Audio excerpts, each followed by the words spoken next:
Doctor سفینہ بیگم۔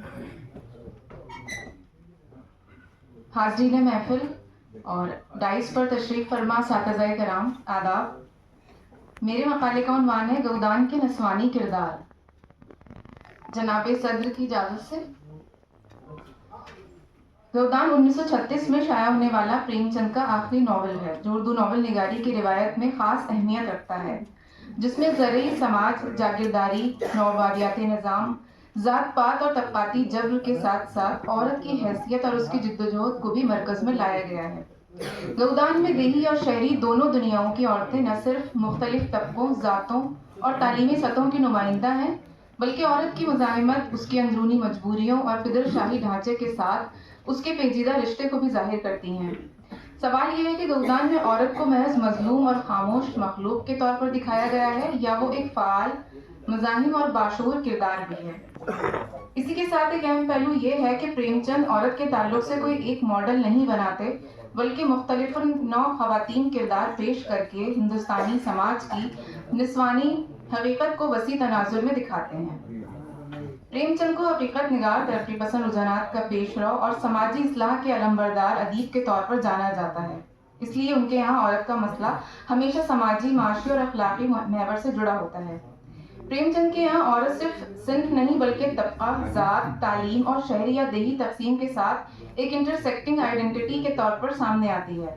پریم چند نے گؤدان میں عورت کے کسی ایک آئیڈیل ماڈل کے بجائے مزاحمت کرتی، سمجھوتا کرتی، اندر سے ٹوٹی ہوئی مگر پھر بھی زندہ رہنے کی ضد کرتی عورتوں کا پورا منظرنامہ خلق کیا ہے، جو آج کے دور کی نسائی بحثوں سے براہ راست جڑتا ہے۔ ہم کہہ سکتے ہیں کہ پریم چند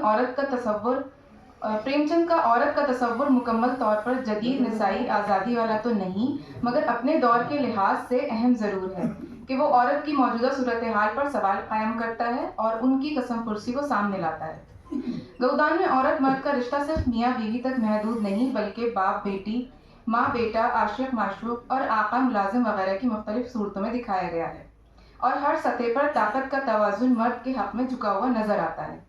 ہوری اور دھنیا کے رشتے میں جہاں ایک طرف محبت، رفاقت اور مشترکہ مصیبتیں ہیں، وہیں شوہر کا تشدد، عورت کے جذبات کی ناقدری اور سماجی دباؤ کے آگے جھک جانے کی روش بھی موجود ہے، جسے دھنیا بار بار چیلنج کرتی ہے۔ ناول میں دھنیا کا کردار ایک مرکز نگاہ، زندگی سے بھرپور، قوت مزاحمت اور اخلاقی جرأت کی علامت بن کر ابھرتا ہے۔ وہ ایک بیوی اور ماں ہونے کے ساتھ ایک غریب، محنت کش، عمر رسیدہ دیہاتی عورت ہے، جس کے بال وقت سے پہلے سفید اور چہرے پر جھریاں ہیں، مگر اس کے اندر ایک گہرا سیاسی اور اخلاقی شعور موجود ہے۔ وہ سوچنے سمجھنے کی صلاحیت اور عزت نفس سے معمور ہے، صحیح غلط کی تفریق کو سمجھتی ہے، جس کی مدد سے وہ گاؤں کے پنچ، ساہوکار اور اپنے شوہر تک کے جبر کے مقابل کھڑی ہو جاتی ہے۔ دھنیا گھر کے اندر صرف خدمت گزار بیوی نہیں بلکہ پورے خاندان کی کفیل، محافظ اور فیصلہ کن آواز ہے، جو ہوری کی کمزوری اور جھک جانے والی فطرت کے مقابل ایک مضبوط اور فعال کردار کی تصویر پیش کرتی ہے۔ وہ اپنے شوہر کے تشدد کا شکار بھی ہے، مگر اسی کے ساتھ وہی عورت گاؤں کے سرداروں، پنچایت اور برہمنواد کے سامنے ڈٹ کر بات کرتی ہے، جسے نقاد روایتی عورت کے قالب میں چھپی ہوئی باغی روح سے تعبیر کرتے ہیں۔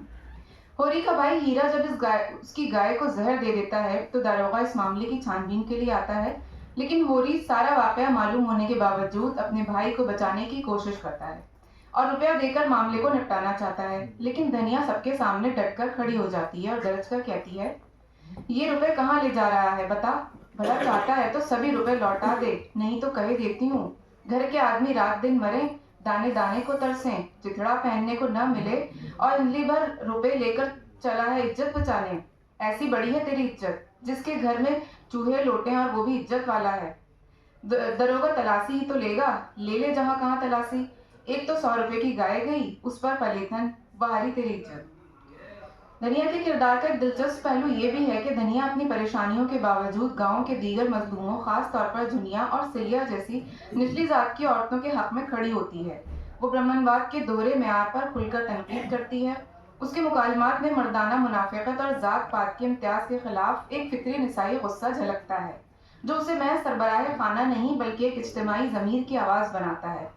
جھنیا نچلی ذات سے تعلق رکھنے والی جوان لڑکی ہے جس کا رشتہ گاؤں کے اونچے طبقے کے مردوں اور دیہاتی اخلاقیات دونوں کے لیے ایک اسکیپ گوٹ کی حیثیت اختیار کر لیتا ہے۔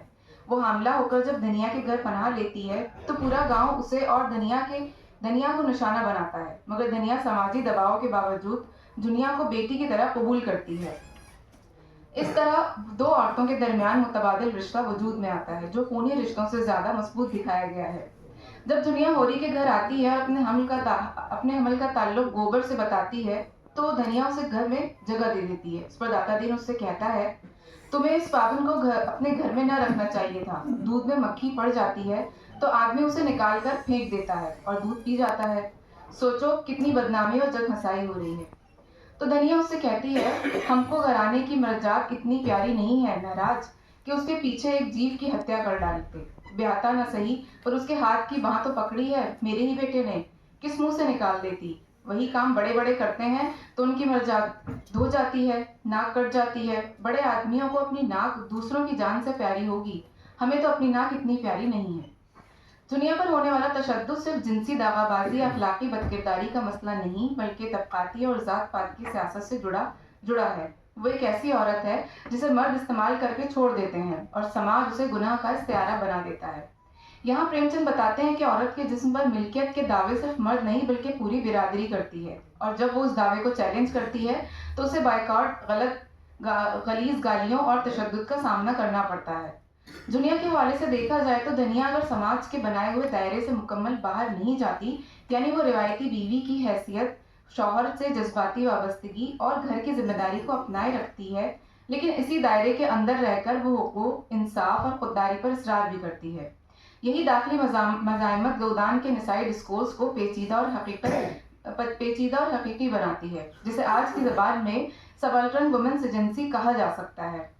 سیلیا گودان کی سب سے مظلوم مگر پیچیدہ کرداروں میں سے ہے، جو ذات اور جنس دونوں کا جبر ایک ساتھ شکار بنتی ہے۔ وہ ایک کمزور معاشی پس منظر والی مزدور عورت ہے جسے برہمن پجاری ماتا دین نہ صرف جنسی استحصال کا شکار بناتا ہے بلکہ اس رشتے کو مذہبی جواز بھی دے دیتا ہے۔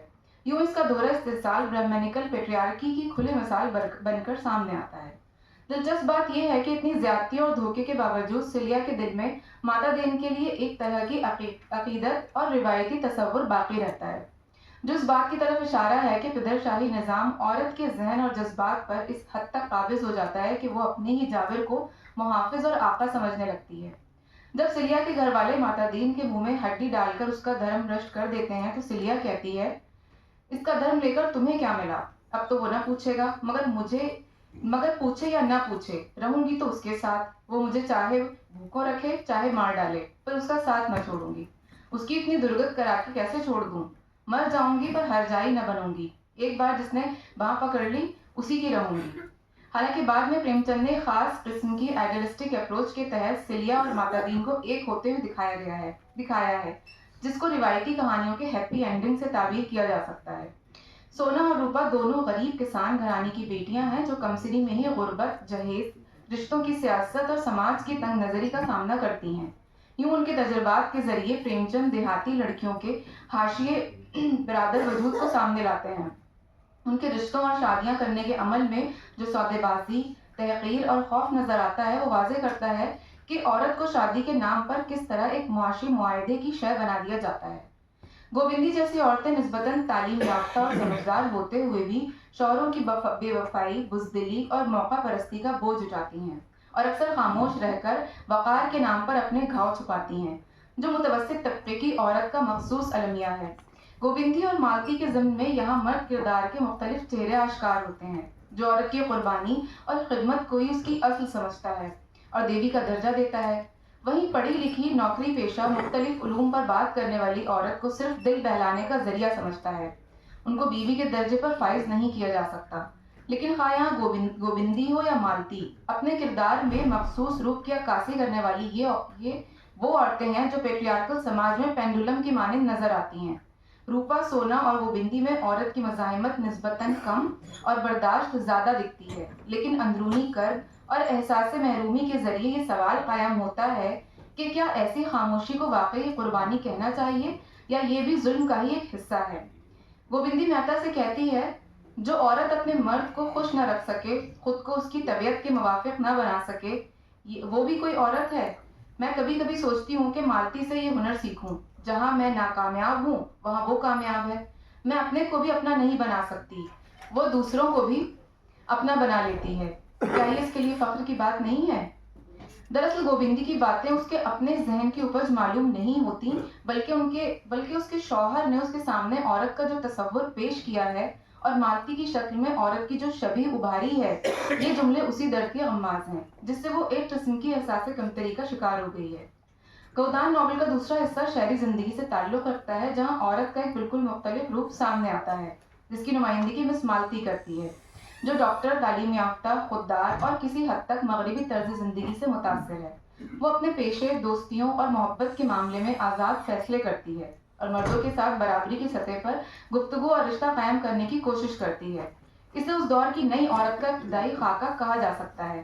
رائے صاحب کی بیٹی میناکشی اور چویا کے کردار بھی شہری زندگی سے تعلق رکھتے ہیں, جن میں استحصال کی الگ الگ صورتیں نمایاں ہیں, لیکن دونوں ہی کردار مزاحمت کرتے نظر آتے ہیں. اس طرح پریم چند نے یہ دکھانے کی کوشش کی ہے کہ شہری اور دیہاتی عورتوں کی مظلومیت کی شکلیں ضرور بدلتی ہیں, مگر اس کی بنیادی جڑ مرد مرکزیت اور طبقاتی طاقت میں برقرار رہتی ہے. مذکورہ بحث سے یہ بات سامنے آتی ہے کہ گودان میں عورت کو صرف مظلوم اور مجبور نہیں, بلکہ ایک فعال, سوچنے والی, فیصلہ کرنے والی اور کہیں کہیں بغاوت کرنے والی شخصیت کے طور پر بھی پیش کیا گیا ہے, جو اپنے طبقے, ذات اور زمانے کے مطابق مختلف شکلوں میں سامنے آتی ہے.